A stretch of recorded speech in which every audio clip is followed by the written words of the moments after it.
Taiwan రక్షణ విషయంలో America అధ్యక్షుడు డొనాల్డ్ ట్రంప్ తీసుకున్న ఒక సంచలన నిర్ణయం ఇప్పుడు అంతర్జాతీయంగా తీవ్ర కలకలం రేపుతోంది. చైనాతో దౌత్య వాణిజ్య చర్చల్లో లాభం పొందడం కోసం తైవాన్కు భారీ ఆయుధాల విక్రయాన్ని ట్రంప్ ఒక బేరసారాల సాధనంగా వాడుకుంటున్నారు. తైవాన్ రక్షణ కోసం గతంలో ఆమోదించబడిన $14 బిలియన్ ఆయుధాల ప్యాకేజీని ట్రంప్ తాత్కాలికంగా నిలిపేశారు. చైనా పర్యటన ముగించుకొని ఎయిర్ ఫోర్స్ 1 విమానంలో తిరిగి వస్తూ ఆయన చేసిన వ్యాఖ్యలు ఇప్పుడు తైవాన్ను తీవ్ర ఆందోళనలోకి నెట్టాయి. ఈ వ్యవహారంపై సాక్షి టీవీ ప్రత్యేక కథనం.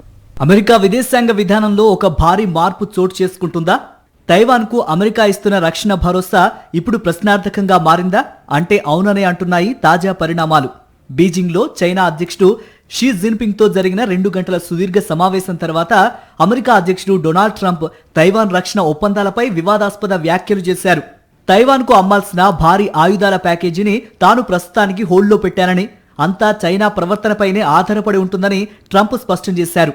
చైనాతో చర్చల్లో ఇదొక చాలా మంచి బేరసారాల సాధనమని ఆయన బహిరంగంగానే పేర్కొన్నారు. చైనా సైనిక ముప్పు నుంచి తమను తాము రక్షించుకోవటానికి క్షిపణులు, యాంటీ డ్రోన్ పరికరాలు, ఎయిర్ డిఫెన్స్ సిస్టమ్స్ తో కూడిన $14 బిలియన్ భారీ ఆయుధాల ప్యాకేజీ కోసం తైవాన్ ప్రభుత్వం గత కొన్ని నెలలుగా ఎదురు చూస్తోంది.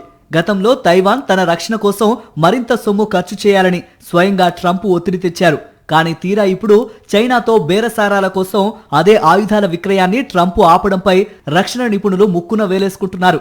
అమెరికా నుంచి సోయాబీన్స్, బీఫ్, ఇథనాల్ వంటి వ్యవసాయ ఉత్పత్తుల్ని, అలాగే అమెరికన్ విమానాలను చైనా పెద్ద ఎత్తున కొనుగోలు చేయాలనే డిమాండ్ను నెరవేర్చుకోవటానికే ట్రంప్ ఈ వ్యూహం పడినట్లు తెలుస్తోంది. ట్రంప్ వ్యాఖ్యలపై తైవాన్ ప్రభుత్వం తీవ్రంగా స్పందించింది.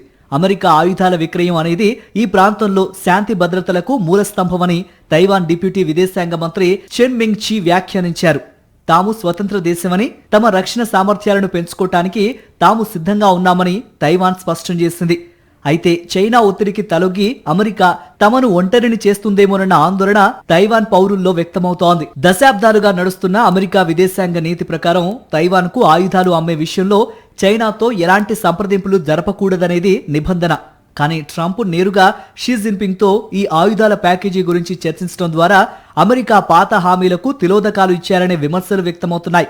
ట్రంప్ అనుసరిస్తున్న ఈ వ్యాపార తరహా దౌత్యం వల్ల పసిఫిక్ ప్రాంతంలో అమెరికా నమ్మకత్వం దెబ్బతినే ప్రమాదం ఉందని విశ్లేషకులు హెచ్చరిస్తున్నారు.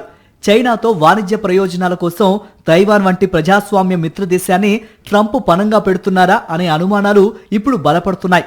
ట్రంప్ అనుసరిస్తున్న ఈ సరికొత్త ట్రేడ్ ఆఫ్ విధానం భవిష్యత్తులో తైవాన్ స్ట్రెయిట్లో చైనా దురాక్రమణకు మరింత ఊతమిస్తుందా లేదా చైనాను లొంగ తీసుకుంటుందా అనేది వేచి చూడాలి.